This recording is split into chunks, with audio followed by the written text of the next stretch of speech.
Senior hero Rajendra Prasad ఈ మధ్యకాలంలో ఎక్కువగా వివాదాల్లో చిక్కుకుంటున్నారు. ఇన్నేళ్ల సుదీర్ఘ సినీ ప్రస్థానంలో ఎప్పుడూ చూడని నెగటివిటీని ఆడియన్స్ నుంచి రాజేంద్ర ప్రసాద్ ఇప్పుడు చూస్తున్నారు.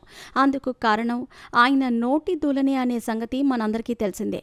రాబిన్ హుడ్ చిత్రం ప్రీ రిలీజ్ ఈవెంట్లో ఆ చిత్రంలో కీలక పాత్ర పోషించిన ప్రముఖ ఆస్ట్రేలియా క్రికెట్ ఆటగాడు డేవిడ్ వార్నర్పై అనుచిత వ్యాఖ్యలు చేసిన సంగతి తెలిసిందే.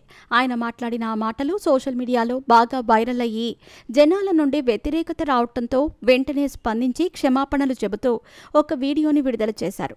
ఈ ఘటన జరిగిన కొన్నాళ్లకే మళ్ళీ ఆయన కమెడియన్ ఆలీపై నోరు తూలటం సంచలనంగా మారింది.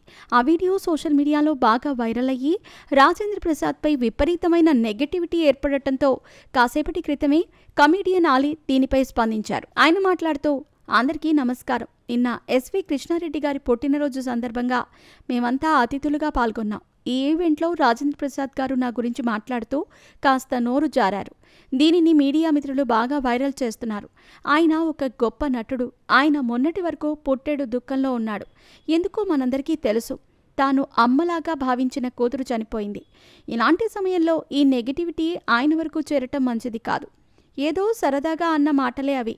దయచేసి దీనిని పెద్దది చేయకండి. ఆయన పెద్దాయన అంటూ చెప్పుకొచ్చాడు. ఆలీ మాట్లాడిన ఈ మాటలకు సోషల్ మీడియాలో నెటిజన్స్ నుంచి మంచి రెస్పాన్స్ వచ్చింది. సభాముఖంగా అంత పెద్ద మాట మాట్లాడినా కూడా అతన్ని ఏమీ అనకండి అంటూ ప్రత్యేకంగా వీడియో చేస్తున్నావంటే నీ మనసు చాలా గొప్పది అంటూ అంటున్నారు. ఎప్పుడూ లేని విధంగా రాజేంద్ర ప్రసాద్ ఎందుకు ఇలా మాట్లాడుతున్నాడు? వయస్సు మీద పడుతోంది. ఒక మనిషికి తన శరీరం పైన నోటి మీద కానీ అదుపు ఉండదు. అలా వయస్సు రీత్యా రాజేంద్ర ప్రసాద్ ఇలా ప్రవర్తిస్తున్నాడా, లేకపోతే కూతురు చనిపోయిన తర్వాత మానసిక ఒత్తిడికి గురై ఇలా మారిపోయాడా అని అంటున్నారు నెటిజన్స్. ఇకపోతే ప్రస్తుతం క్యారెక్టర్ ఆర్టిస్ట్గా వరుసగా సినిమాలు చేస్తూ ఎన్నో అద్భుతమైన పాత్రలు చేస్తున్న రాజేంద్ర ప్రసాద్ రీసెంట్గానే షష్ఠి పూర్తి అనే చిత్రంలో ప్రధాన పాత్ర పోషించారు. రాబోయే రోజుల్లో ఆయన భారీ బడ్జెట్ పాన్ ఇండియన్ చిత్రాల్లో కూడా నటించబోతున్నట్టు తెలుస్తోంది.